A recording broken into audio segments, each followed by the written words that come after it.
Welcome to Home Library Book Review Children Series, where we select a book right from the shelf and explain its content through easy to understand text, graphics, example, and animation, along with discussion with family members. You can now order your book review video at www.home-library.com. Today, we will be reviewing Animal Stories by Ruskin Bond. This book will give you more information and knowledge about animals. The text is very easy to understand for children aged 8 to 12 years. Ruskin Bond, through his animal stories, also throws light on the fact that animals, being living creatures, have the same right to live as human beings. We have divided this book in various parts of our video. This is part 2. If you like this video, don't forget to give it a thumbs up. And if you're new to my channel, please subscribe with the bell notification so that you're the first one to receive our videos. In case you've missed part 1, the link is right there in the description box below. Before we begin, let me tell you about the author, Ruskin Bond. Ruskin Bond was born in Kasauli, Himachal Pradesh in 1934. His father died during the Second World War II, and he was raised by his mother and stepfather, along with other relatives. He grew up in various hill stations in the foothills of the Himalayas, and these hill stations are setting for most of the stories. He wrote his first novel, The Room on the Roof, when he was 17. He has published over 35 novels and several collections of short stories. He has received the Sahitya Academy Award and the Padma Shri. He now lives in Missouri. Let's begin with the first story, Elephant Rock and Roll.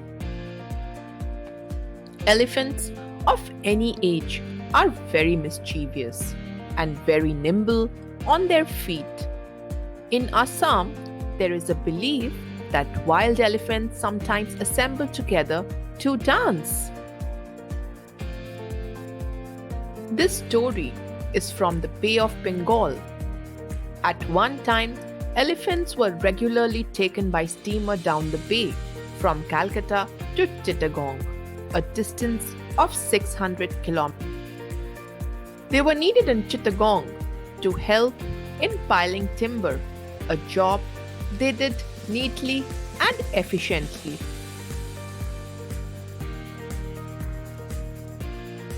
One such steamer with 40 elephants aboard laid anchor the first night in a calm sea of Saugar Island. When the crew felt the boat beginning to pitch and sway, they blamed it on an ocean swell. The elephants had discovered that by swaying to and fro all together, they could produce a pleasing rhythmic motion. So they rolled and rocked in unison till the ship was in danger of rolling over with them. The ship's crew had not known that elephants are among the most restless creatures alive.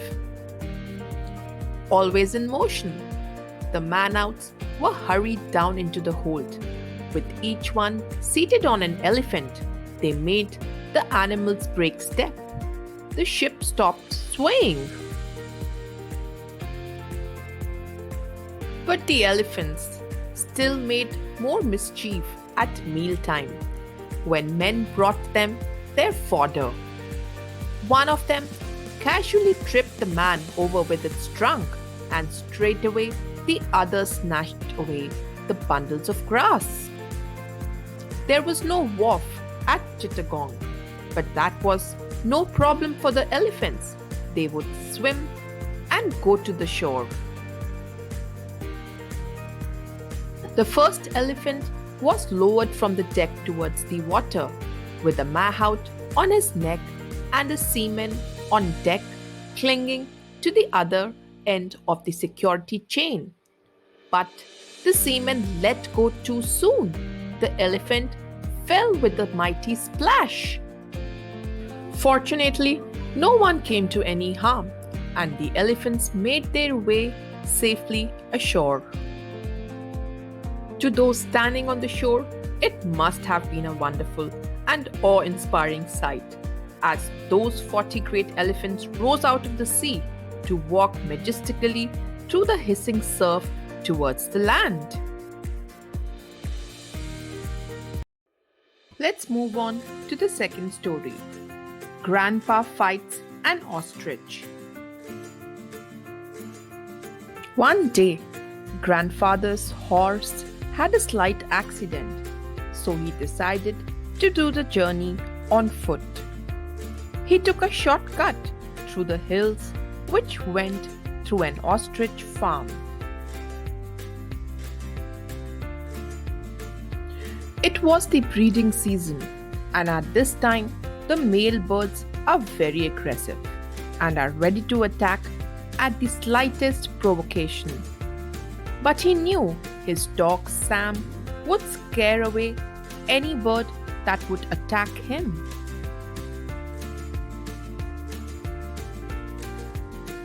On arrival at the camp, he got through the wire fencing and got a glimpse of the birds feeding some distance away. Suddenly, out from the bushes, a hare came out, and in an instant, Sam gave a chase. Grandfather tried calling him back, but it was hopeless.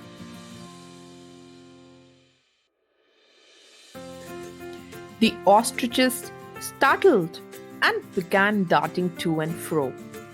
Suddenly, he saw a big male bird emerge from a thicket about 100 yards away.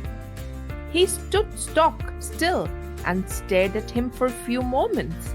Then his short wings spread and tail erect. He came bounding towards him. He turned and ran for the fence, but it was an unequal race.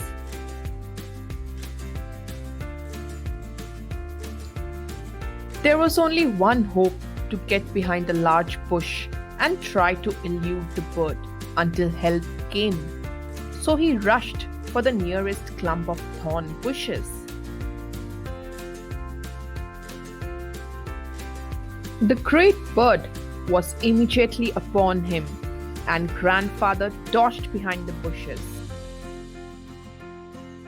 Breathless and really quite helpless, he called wildly for help. The infuriated bird suddenly doubled back on his course and charged straight at him. Grandfather clung desperately to the wing of the enraged bird, who was whirling him around. His arms began to ache with the strain, and continuous circling made him dizzy. Suddenly, the ostrich went into reverse, and it led to grandfather lose his hold, and he landed near the thorn bushes. Instantly, the bird loomed over him, and grandfather thought the end has come. He raised his hand to protect his face. The creature, with one foot raised, looked sharply to the left. A second later, he jumped back and made off as fast as he could.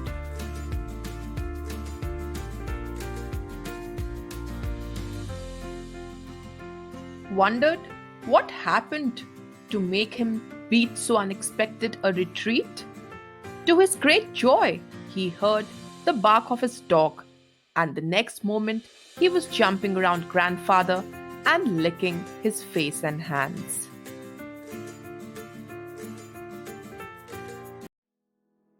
Moving on to the third story, Adventure in the Banyan Tree. The tree was older than the house, as old as the city of Dehradun. Among the branches were birds, squirrels, snails, and buttons.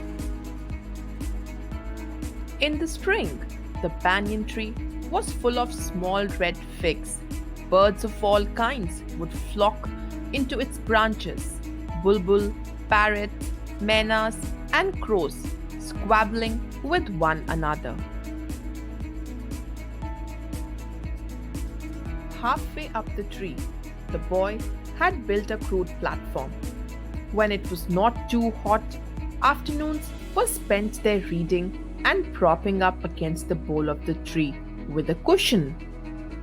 One day, he had a grandstand view of that classic of the Indian wilds, a fight between a mongoose and a cobra.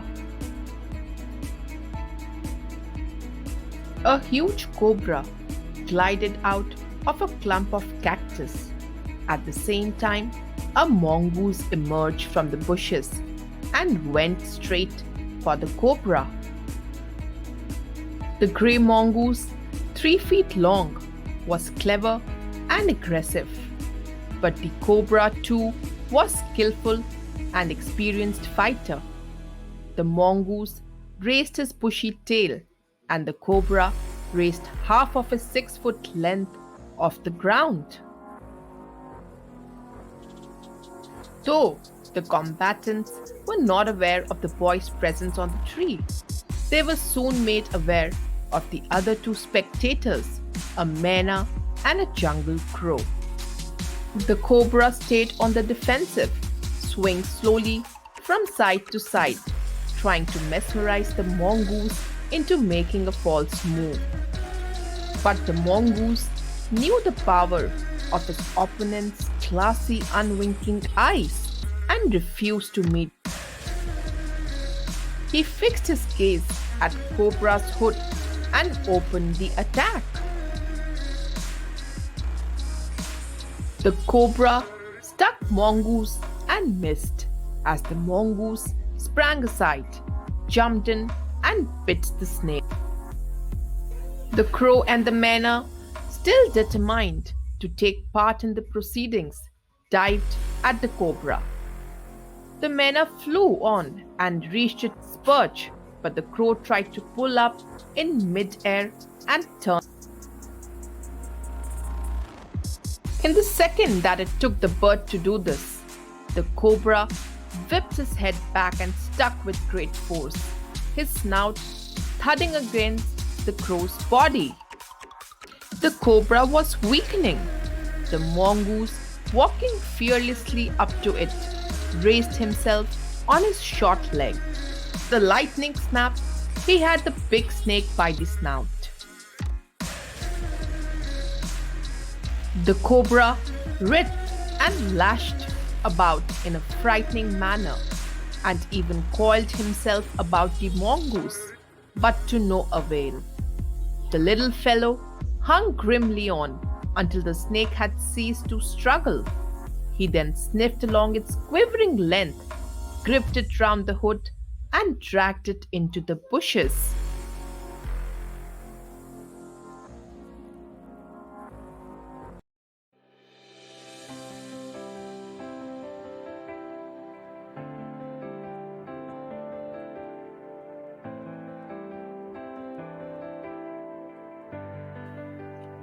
Thank you for watching our video. Please like and subscribe.